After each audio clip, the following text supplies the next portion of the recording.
Hey Limis, welcome to today's lesson. Today we're doing parts of speech and we're focusing on nouns. First of all, what is a noun? Do you know or are you confused? But don't worry, I've got you. A noun is a word that names a person, place, thing, or an idea.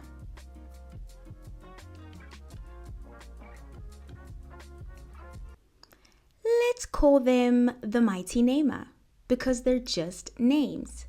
Ay yabo, ay suga, ay ya ya ya. Ay wanna, ay suga, ay yabo, ya ya ya.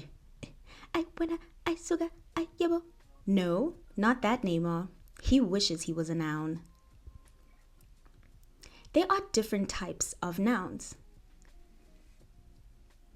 We've got proper nouns, common nouns, abstract nouns, collective nouns, and compound nouns, countable nouns, uncountable nouns, augmentatives and diminutives,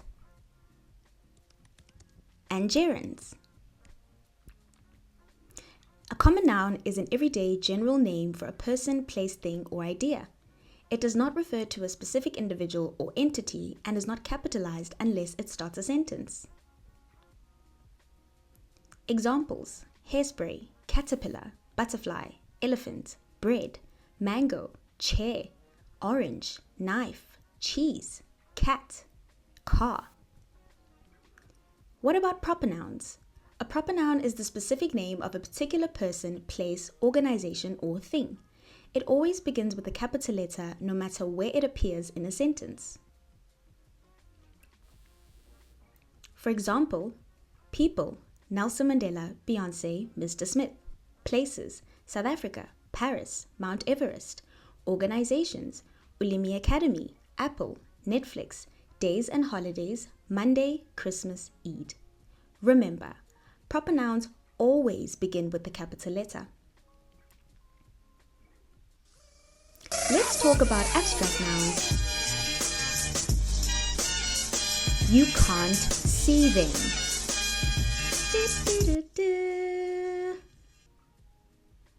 Abstract nouns. An abstract noun is a noun that refers to ideas, qualities, feelings, or concepts that cannot be physically touched or seen.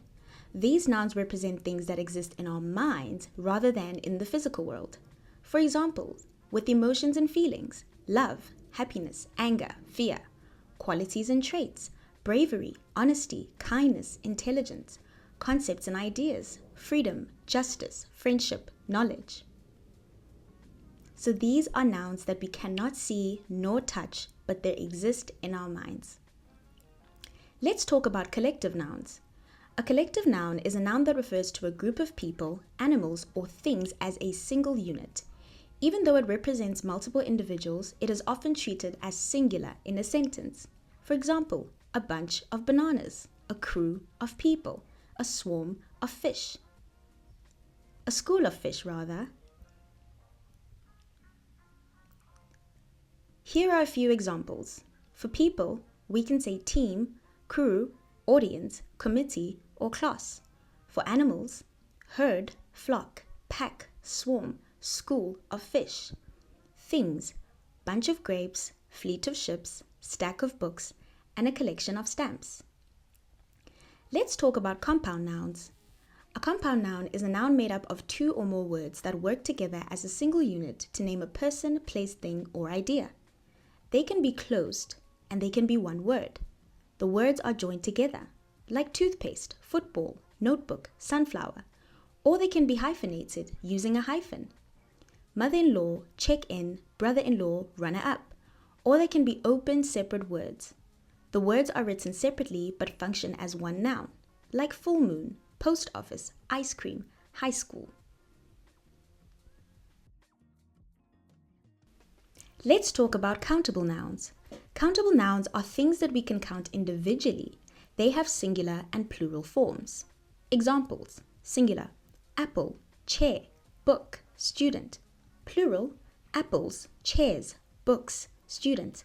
How do we use them? You can use numbers. You can say, I have 3 apples. use a or an for singular. She bought a book. So these are nouns that we can count and we can actually use numbers before describing them. And they've got singular and plural forms. This is important to note.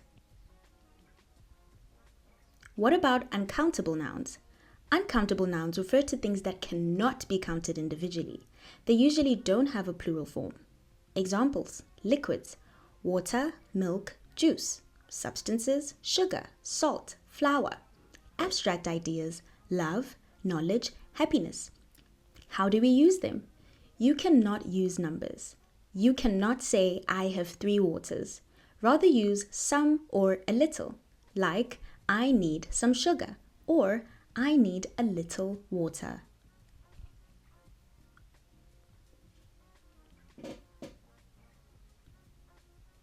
Let's talk about augmentatives. An augmentative makes a noun larger, stronger, or more important.